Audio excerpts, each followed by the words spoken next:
پہلا سوال جو میں آپ سے پوچھنا چاہتا ہوں آج وہ یہ ہے، آپ نے کئی دفعہ فرمایا کہ دین کا مقصد تزکیہ ہے اور شریعت کے جو احکام دیے گئے ہیں وہ بھی اسی مقصد تک پہنچانے کا ذریعہ بنتے ہیں۔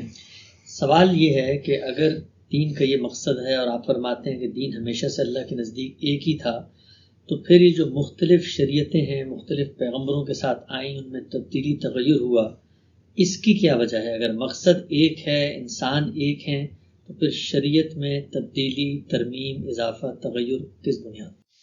اس میں چند چیزیں سمجھنے کی ہیں۔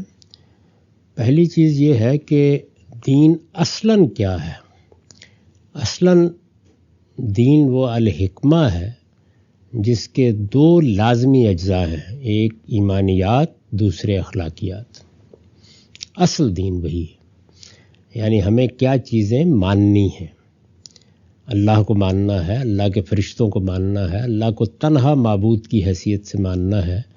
یہ سب کیا ہے؟ اس میں علم کا تزکیہ ہوتا ہے، یعنی علم کو پاکیزہ رکھنا ہے، علم میں کوئی آلودگی پیدا نہیں ہونی چاہیے۔ دوسری بڑی چیز اخلاقیات ہے، یعنی میرا حادثہ اخلاقی، میرے جس اخلاقی وجود کا شعور میرے اندر پیدا کرتا ہے، اس کو بالکل صحیح طریقے کی رہنمائی میسر رہے، اس میں جو چیزیں نہیں کرنی چاہیے میں ان کے قریب نہ جاؤں، اور جو کرنی چاہیے ان کو کروں بھی، نشو و نما بھی دوں، تاکہ میری پاکیزگی میں اضافہ ہو۔ یہ جو حصہ ہے دین کا، یہ ناقابل تغیر ہے، اس میں کوئی تبدیلی آ نہیں سکتی۔ سیدنا آدم نے بھی یہی تعلیم دی، سیدنا نوح نے بھی یہی تعلیم دی، سب پیغمبروں نے یہی تعلیم دی، یہی توحید، یہی آخرت کی منادی، یہی خدا کے فرشتوں، خدا کے پیغمبروں، خدا کی کتابوں پر ایمان، اور اس کے بعد اخلاقی تطہیر، یعنی جو اخلاقیات کی بنیادیں قرآن نے بیان کی ہیں وہ سب کے ہاں ایک ہی جگہ رہی ہیں اور آج بھی وہی ہیں، بلکہ ان بنیادوں کو تو موجودہ زمانے میں فلسفیانہ مباحث کی گونا گونی بھی اپنی جگہ سے نہیں ہلا سکی۔ وہ جو 6 بنیادیں ہیں جو عام طور پر اس آیت میں بیان کی جاتی ہیں، جو خطبوں میں پڑھی جاتی ہے، قرآن مجید کی وہ آیت سورہ نحل میں غالباً کہ ان اللہ یامر بالعدل والاحسان وایتاء ذی القربی وینہی عن الفحشاء والمنکر والبغی۔ تو یہ 6 بنیادیں ہیں، 3 منفی اور 3 مثبت۔ یہ بھی ہمیشہ سے ابدی طور پر ایسی ہی رہی ہیں، قیامت تک ایسی رہیں گی، یعنی جب تک یہ انسان ہے جس کو اللہ تعالیٰ نے وجود بخشا ہے اس وقت تک یہی اس کی بنیادیں ہیں۔ تو اصل دین یہی ہے، اس میں تو کسی تبدیلی تغیر کا کوئی سوال نہیں۔ اب اس کے بعد جو یہ اخلاقیات ہیں، یہ ظاہر ہے کہ ایک سماجی اخلاقیات میں تبدیل ہوتی ہیں۔ جب یہ اس میں تبدیل ہوتی ہیں تو تب قانون کا مسئلہ زیر بحث آتا ہے، جس کو ہم شریعت کہتے ہیں۔ وہ اصل میں دین کا وہ حصہ ہے جس کو قانون سے تعبیر کرنا چاہیے، یعنی ایک حصہ تو وہ ہے جس کا تعلق ایمان و اخلاق سے ہے، قرآن مجید اس کو الحکمہ کہتا ہے، اور دوسرا حصہ وہ ہے کہ جس میں قانون ہے، اس کو شریعت بھی کہا جاتا ہے، اور قرآن اپنی اصطلاح میں اس کو الکتاب بھی کہتا ہے۔ قرآن مجید میں کتاب کا لفظ جس طرح کتاب الہی کے لیے استعمال ہوا ہے یا کتابوں کے لیے استعمال ہوا ہے، اسی طرح قانون اور شریعت کے لیے بھی استعمال ہوا ہے۔ چنانچہ جو کتابیں اللہ تعالیٰ نے نازل کیں ان میں بھی یہی ترتیب ملحوظ رکھی ہے۔ تورات کو آپ اگر دیکھیں تو اس میں قانون ہے، وہ شریعت کی کتاب ہے بنیادی طور پر۔ اس میں قرآن مجید جس طرح انذار کرتا ہے، جیسے فلسفیانہ مباحث کو بیان کرتا ہے، جیسے ایمانیات کے محکمات بیان کرتا ہے، وہ اسلوب نہیں ہے۔ یعنی یہ چیزیں بیان ہوتی ہیں لیکن اصلاً یہ کتاب کا موضوع نہیں ہے، وہ زیادہ تر شریعت اور قانون کو بیان کرتی ہے۔ اس کے بالکل برخلاف انجیل میں حکمت ہی حکمت ہے، یعنی دین کی حقیقت، اللہ تعالیٰ کے ساتھ سچا تعلق، اس کی معرفت، انسان کے اخلاقی وجود کی تطہیر، وہی اس کا زیادہ تر موضوع ہے۔ اور اس نے یہ بتا دیا ہے کہ قانون تو وہی رہے گا جو تورات کے اندر موجود ہے۔ تو یہ قانون در حقیقت جو اخلاقی اساسات ہیں یا اخلاق کی بنیادیں ہیں، ان کی آگے پھر تعین کا نام ہے۔ مثلا میں اس کی ایک مثال دے کے آپ کو سمجھا دیتا ہوں کہ ہمیں عدل پہ قائم رہنا ہے۔ اب ظاہر ہے کہ بہت سے موقعوں کے اوپر عدل پر کیسے قائم رہنا ہے اس کا فیصلہ کرنے میں دشواری نہیں ہوتی، لیکن ایسی جگہیں بھی آ جاتی ہیں کہ جہاں پر فیصلہ کرنے کی کوئی بنیادی موجود نہیں ہے۔ میں دنیا سے رخصت ہو رہا ہوں، میرے پاس کچھ مال اور جائیداد ہے، اب اس میں عدل کا تقاضا کیا ہونا چاہیے؟ یہ ایک بڑا اہم سوال ہے نا. جو کچھ ہونا ہے وہ تو عدل ہی سے ہونا ہے، تو اس میں کیا کیا جائے؟ میرے والدین بھی ہیں، میری اولاد بھی ہے، میرے بہن بھائی بھی ہیں، بیوی بھی ہے، اور میں عورت ہوں تو میرا کوئی شوہر بھی ہے. تو ظاہر ہے کہ یہ جو ساری رشتوں کی ایک دنیا ہے، یہ سب کے سبھی اس کا تقاضا رکھتے ہیں کہ میرے مال میں حصے دار ہوں. اگر میں کسی ایک بیٹے کو دے دوں، کسی ایک شخص کو دے دوں، والد کو دے دوں، تو یہ بے انصافی ہوگی. لیکن یہ عدل کیسے کیا جائے؟ تو اس کے لیے پھر اللہ تعالیٰ رہنمائی فرماتے ہیں. چنانچہ آپ میراث کا قانون جہاں سورہ نساء میں بیان ہوا ہے وہاں پڑھیے تو وہاں بات کو روک کر درمیان میں یہ کہا ہے کہ یہ قانون اس لیے دیا گیا ہے کہ تم یہ فیصلہ نہیں کر سکتے تھے کہ تمہارے آباء میں اور تمہاری اولاد میں کون اقرب و نفع ہے. یعنی پہلے اس کی بنیاد بتائی کہ عدل اگر کرنا ہے تو عدل کے لیے بنیاد کیا ہونی چاہیے. پھر یہ بتایا کہ اس بنیاد کو اگر ملحوظ رکھا جائے تو اس پر پھر تقسیم کیسے ہونی چاہیے. تو ہر جگہ قانون کی اصل غایت یہی ہوتی ہے. یہ جو ہم دنیا میں قانون بناتے ہیں یا حکومتیں قانون بناتی ہیں، اس کی بنیاد بھی دو اخلاقی اصولوں پر ہے. ایک یہ کہ کہیں اگر حق تلفی ہو رہی ہے تو اس کو روکا جائے. ظاہر ہے اس میں استقرار حق یا رسوم و رواج کی بنیاد پر ہوگا، یا فطری تقاضوں کی بنیاد پر ہوگا، یا کسی مذہبی تعلیم کی بنیاد پر ہوگا. تو جو حق قائم ہے ان میں اگر کوئی آدمی خرابی پیدا کرتا ہے، الحاد پیدا کرتا ہے، ان حقوق کو تلف کرتا ہے، تو اس کے لیے قانون بنائے جائے. اور جان مال آبرو کے خلاف کوئی اقدام ہوتا ہے یا ہونے کا اندیشہ ہے اور اس کو روکنا مقصود ہے تو اس میں قانون بنایا جائے. تو یہاں بھی قانون کی وہی بنیادیں ہیں. تو ہماری شریعت بھی سب کی سب انہی اخلاقی اساسات پر مبنی ہوتی ہے جو قرآن مجید نے بیان کر دی ہیں. اب اس میں 3 طرح کے احکام دینا ناگزیر ہو جاتا ہے. ایک وہ احکام کہ جو جب تک دنیا قائم ہے سب انسانوں کے لیے یکساں ہیں، یکساں رہنے چاہیے. جیسے میں نے ابھی آپ کو میراث کی مثال دی، جس طرح نماز ہے، روزہ ہے، عبادات ہیں، تطہیر بدن کی بعض چیزیں ہیں، ظاہر ہے ان میں کوئی بنیاد تبدیل ہونے والی نہیں ہے. تو وہ سب ابدی شریعت کے طور پر سب پیغمبروں کے ہاں ایسے ہی یکساں رہتے ہیں. دوسرا حصہ وہ ہے کہ جس کا تعلق جس وقت پیغمبر آئے ہیں اس وقت کی صورتحال سے ہے. یعنی ان کی قومیں، خود پیغمبر کی اپنی ذات، ان کے لیے خصوصی طور پر کن چیزوں کی ضرورت ہے. اس میں کچھ تمدنی تقاضے ہوتے ہیں، کچھ کسی خاص قوم کا جو مشن اللہ تعالیٰ سپورٹ کرتے ہیں وہ تقاضا پیدا کر دیتا ہے. اور کبھی کبھی اللہ تعالیٰ جیسے خود قرآن میں کہتے ہیں کہ ابتلا کے اصول کے اوپر بھی قوموں کو کسی قانون کا پابند کر دیتے ہیں. تو ظاہر ہے کہ یہ جو پہلو ہے اس میں تبدیلی آ جاتی ہے، آنی چاہیے. اس کی بھی ایک مثال دے دیتا ہوں میں تاکہ سمجھ سکیں آپ. بنی اسرائیل کو اللہ تعالیٰ نے دنیا کی سب قوموں میں سے اپنے لیے انتخاب کیا اور یہ کہا کہ میں نے تمہارا انتخاب اس لیے کیا ہے کہ تم اب زمین کے اوپر دین کی گواہی دینے والے بن کر رہو گے. دوسری قوموں کی جو خصوصیات بھی ہوں، تمہاری خصوصیت یہ ہونی چاہیے کہ تمہارے انفرادی اور اجتماعی زندگی میں اس پاکیزگی کا ظہور ہو جس کو دنیا کی قومیں پھر اختیار کریں. یہ دعوت کی بنیاد. تو اس کے لیے ان کے لیے ایک علاقے کا انتخاب کیا گیا. جس وقت یہ فیصلہ کیا گیا تو اس سے ان کی ایک خصوصی حیثیت پیدا ہو گئی. اب ظاہر ہے کہ بہت سے قوانین، بہت سی ہدایات اس کے لحاظ سے دی جائیں گی.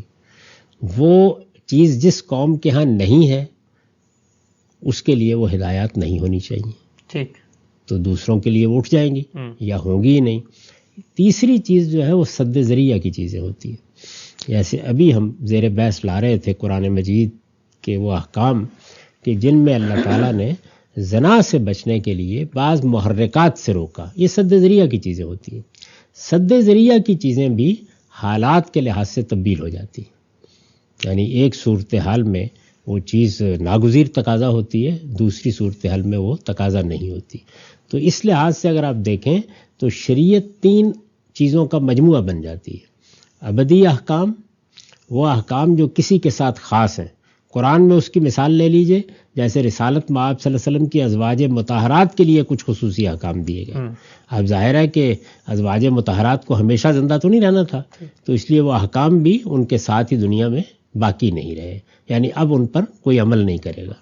اسی طرح سے آپ رسالت مآب صلی اللہ علیہ وسلم کی اپنی ذات کو سامنے رکھ لیں، یعنی رسول اللہ صلی اللہ علیہ وسلم کو شادیوں کے بارے میں بعض احکام دیے گئے اور اس میں خاص طور پر یہ بتا دیا گیا کہ خالصۃ لک من دون المؤمنین، یعنی یہ سب مسلمانوں کے لیے نہیں ہے، یہ آپ کے لیے پابندیاں بھی ہیں، آپ کے لیے کچھ رخصتیں بھی ہیں. اس میں یہ بتا دیا گیا. آپ کو 5 نمازوں کے ساتھ ایک اور نماز کا پابند کیا گیا تو کہا گیا نافلۃ لک.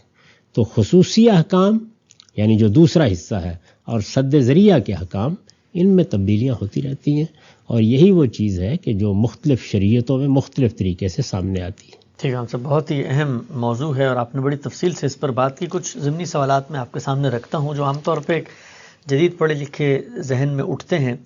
مثلا میں یہ آپ سے پوچھتا ہوں کہ انسان وہی ہے اور عدل کیسے کرنا ہے اس کا اطلاقی فیصلہ کرنے کی اس میں صلاحیت ملکہ یا بصیرت نہیں ہے، تو خدا نے وراثت کے قوانین دے دیے. اب وہ دیے جس معاشرے میں ہے وہاں پر بلحاظ منفعت اگر بیٹا قریب ہے تو اس کا حصہ دگنا ہے، لیکن اگر دنیا میں تغیر آتا ہے اور بیٹیاں، اور ہم دیکھتے ہیں کہ بہت ساری بیٹیاں ہیں، بیٹے نکمے ہوتے ہیں، ماں باپ کو کما کے بھی دے رہے ہیں، بلحاظ منفعت زیادہ قریب تر ہو جاتے ہیں، تو پھر اس صورت میں کیا یہ جو ابدی شریعت ہے تب بھی اس میں کوئی تبدیلی ممکن ہے؟ دیکھیے، اگر تو جو نظم قائم کیا ہے اللہ تعالیٰ نے وہ نظم قائم ہے تو یہ ترتیب الٹ نہیں سکتی. اچھا، یعنی وہ نظم کیا ہے؟ وہ نظم یہ قائم کیا گیا ہے کہ ایک مرد و عورت یہ فیصلہ کرتے ہیں کہ ان کو اب خاندان کی بنیاد رکھنی ہے. جب وہ یہ فیصلہ کرتے ہیں تو اس سے ایک ادارہ وجود میں آتا ہے. اس ادارے میں سربراہ کی حیثیت مرد کو حاصل ہے. ٹھیک، الرجال قوامون علی النساء، سربراہ کی حیثیت. کسی ایک کو سربراہ ہونا تھا. سربراہی کے بغیر کسی ادارے کا کوئی تصور نہیں کیا جا سکتا. دنیا میں کوئی انسان بھی یہ تجویز نہیں کر سکتا کہ ریاست ہونی چاہیے لیکن اس کا سربراہ نہیں ہونا چاہیے. فلاں ادارہ یا فلاں انسٹیٹیوشن قائم کرنا چاہیے، ایک کالج اور ایک یونیورسٹی کی بنیاد رکھنی چاہیے اور اس کا کوئی سربراہ نہیں ہونا چاہیے. ایک کاروباری کمپنی قائم کرنی چاہیے اور اس کا کوئی سربراہ نہیں ہونا چاہیے. تو خاندان کے ادارے میں سربراہی کا فیصلہ اللہ تعالیٰ نے مرد کے حق میں فرمایا ہے. اس کے ساتھ ہی اس کے اوپر ذمہ داری ڈال دی ہے کہ اب تمہیں اخراجات پورے کرنے ہیں. یعنی عورت کمائے کھائے، جو کچھ وہ کماتی ہے وہ اس کا ہے، اس میں کوئی پابندی نہیں، لیکن ذمہ داری کس کی ہے؟ کس کو بچوں کی کفالت کرنی ہے، کس کو عورت کی کفالت کرنی ہے، وہ اس کی پابند نہیں ہے ہماری شریعت میں کہ معاشی جدوجہد ضرور کرے. وہ سب کچھ چھوڑ کے گھر میں بیٹھ جائے، اس کو نہ قانون پابند کر سکتا ہے نہ شریعت پابند کرتی ہے، لیکن مرد پر ذمہ داری ڈال دی گئی ہے. اب یہ وہ نظم ہے جو قائم ہے. اس میں ہوگا کیا؟ اس میں ہوگا یہ کہ جیسے ہی شادی کا یا بیاہ کا فیصلہ کیا جائے گا تو ہماری بچیاں اپنا گھر چھوڑ کر شوہر کے پاس یا سسرال میں چلی جائیں گی. ٹھیک، یہی نظم ہے، یہی صورتحال ہے اس وقت. یعنی ایسا تو نہیں ہوتا نا کہ بچی یہاں ہے، شوہر صاحب وہاں چلے جاتے ہیں. تو چونکہ یہ ترتیب قائم ہے تو اس ترتیب کے نتیجے میں بچی کی منفعت اتنی ہو نہیں سکتی عملاً جتنی کہ بچوں کی ہوتی ہے. یہ لازم ہے، اس کا لازمی نتیجہ ہے. والدین کی منفعت یکساں ہے، اس لیے ماں کا حصہ بھی وہی ہے، باپ کا حصہ بھی وہی ہے. تو ہم بعض اوقات جذبات سے مغلوب ہو جاتے ہیں. حقیقت تو یہی ہے. اس حقیقت کو سامنے رکھ کر عدل کی بنیاد پر اللہ تعالیٰ نے فیصلہ کر دیا ہے. یہ میں نے کئی بار توجہ دلائی ہے کہ قرآن مجید میں اخلاقی اصولوں میں کی ورڈ کی حیثیت مساوات کو حاصل نہیں ہے. یہ تو ایک بے معنی سی بات ہے. قرآن نے کہیں یہ لفظ ہی استعمال نہیں کیا. عدل، جسٹس، یعنی بنیاد ہونی چاہیے کسی چیز کی، اور جب آپ عدل کریں گے تو تفاوت بھی وجود میں آئے گا، کیونکہ عدل کی بنیادیں حقیقی ہوتی ہیں. یہ یوں نہیں ہے کہ سب بچے ہیں تو سب کو برابر ہونا چاہیے، ماں باپ ہیں تو سب کو برابر ہونا چاہیے. نہیں، وہ اصول بیان کیا گیا ہے کہ جو اقرب و نفن ہے اس کا حصہ ہر حال میں زیادہ ہوگا. ٹھیک. اچھا، ہم سے بھی بتائیے گا کہ یہ مثلا وراثت کے جو احکام قرآن مجید میں بیان ہوئے ہیں اور متعین حصے ہیں اللہ تعالیٰ نے مقرر کر دیے ہیں، انسان وہی ہے، ظاہری بات ہے شروع سے آج تک انسان وہی ہے. جب ہم کہتے ہیں کہ قیامت تک کوئی تغیر نہیں آئے گا تو اسی پہ قیاس کر کے ہم کہتے ہیں کہ پہلے بھی نہیں آنا چاہیے. تو پھر قرآن کو یہ بتانے کی ضرورت کیوں پڑی حصوں کی؟ اگر تمام خدا کی الہامی روایت میں یہی حصے چلے آنے چاہیے، عقل کہتی ہے جب آگے چل رہے ہیں تو پیچھے بھی یہ ہونے چاہیے، تو پھر قرآن سے انیشیٹ کیوں ہوتے ہیں؟ ان کو بھی سنت کی طرح چلتے آنا چاہیے. دیکھیے بات یہ ہے کہ بہت سی ایسی چیزیں ہیں کہ جس میں انسانی فیصلے ہوتے رہتے ہیں اور ان میں ایک تمدنی ضرورت کے تحت کوئی بڑا مسئلہ پیدا نہیں ہوتا، اس میں لوگ فیصلہ کرتے رہتے ہیں. ہمارے پاس یقینی طور پر یہ جاننے کا کوئی ذریعہ نہیں ہے کہ آدم علیہ السلام سے لے کر ظاہر معاملہ تو اسی وقت پیدا ہو گیا، اس کے لیے کیا طریقہ اختیار کیا گیا، ٹھیک کوئی ذریعہ نہیں ہمارے پاس جاننے کا. تو اس وجہ سے قرآن مجید سے پہلے خود عربوں کے ہاں بھی جو روایت موجود تھی اس میں بھی ایسی کوئی تعلیم موجود نہیں تھی. انبیاء علیہم السلام جب تک ایک باقاعدہ تمدن وجود میں نہیں آ جاتا اس وقت تک اس موضوع کو نہیں چھیڑتے. تو یہ چیز عرب میں بھی نہیں تھی. ایک قبائلی نوعیت کا نظام تھا، اس میں قبائلی بنیادوں پر یہ فیصلے ہوتے تھے. اس کا خود قرآن نے حوالہ دے دیا ہے اور اس میں یہ اختیار کیا کہ جب تک اللہ تعالیٰ نے یہ قانون اس طریقے سے نہیں دیا اس وقت تک جو سوسائٹی کا معروف ہے تمہارے ہاں، جس کو مانا جاتا ہے، اسی کے مطابق عمل کرتے رہو. جب اس کی ضرورت محسوس ہوئی تو یہ پورا کا پورا قانون دے دیا گیا. قانون دینا یہ اللہ پر لازم نہیں ہے، وہ جب بھی دیتا ہے یہ اتمام نعمت ہے، ورنہ آپ کو فیصلہ کرنا ہوتا ہے کہ آپ اپنے طور پر ٹرائل اور ایرر سے ایک قاعدہ بنائیں. تو انسانوں کے ساتھ اللہ تعالیٰ نے بھی یہی معاملہ کیا ہے کہ بعض چیزوں میں ان کو برسوں چھوڑ دیا، لیکن ایک خاص مرحلے کے اوپر آ کر ہاتھ پکڑا، اتمام نعمت کیا اور ایک چیز کی وضاحت کر دی. ٹھیک ہے. ہم سب ہمارے ہاں کچھ جدید پڑھے لکھے اذہان جو مذہب کی طرف کچھ شکوک و شبہات کا شکار ہوتے ہیں، وہ عام طور پر یہ سوال اٹھاتے ہیں، اسی موضوع سے بالکل متعلق ہے شریعت کے حوالے سے، کہ عرب تھے، قبائلی دور کے لوگ تھے، بدو تھے، صحراؤں میں پھرتے تھے، ان کو تو چلیں شریعت نے ایک قالب دیا عبادت کا، لیکن عبادت کا مقصد خدا کی یاد دہانی ہے، تزکیہ ہے. تو وہ جو کام جھک کے کر رہے تھے، بیٹھ کے کر رہے تھے، تحیات، قیام، رکوع، سجود، ہم آج کے دور میں اسی مقصد کو اگر کسی دوسرے ذریعے سے حاصل کریں تو ہم کس بنیاد پہ ان کو یہ کہیں گے کہ نہیں تمہارا یہ ذریعہ غلط ہے، وہ مقصد صرف اسی ذریعے سے حاصل ہو سکتا ہے؟ عبادت کس کی ہے؟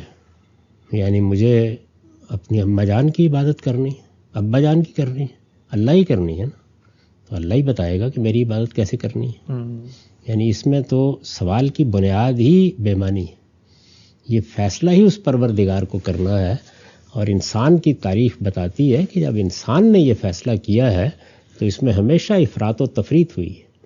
یعنی یا رہبانیت تک نوبت پہنچ گئی، سب کچھ لوگوں نے چھوڑ دیا، وہ ہر چیز سے الگ ہو کے بیٹھ گئے. آج کے زمانے میں بھی دیکھیں آپ کے ہاں بہت سی تبلیغی تحریکیں ہیں، بہت سی دعوتیں ہیں، خود صوفیانہ مذاہب ہیں، وہ آج بھی عبادت کے جو طریقے بتا رہے ہیں، یہ چیزیں لازم کر رہے ہیں جن کو آئیڈیل قرار دے رہے ہیں، اس میں غیر معمولی افراط پائی جاتی ہے.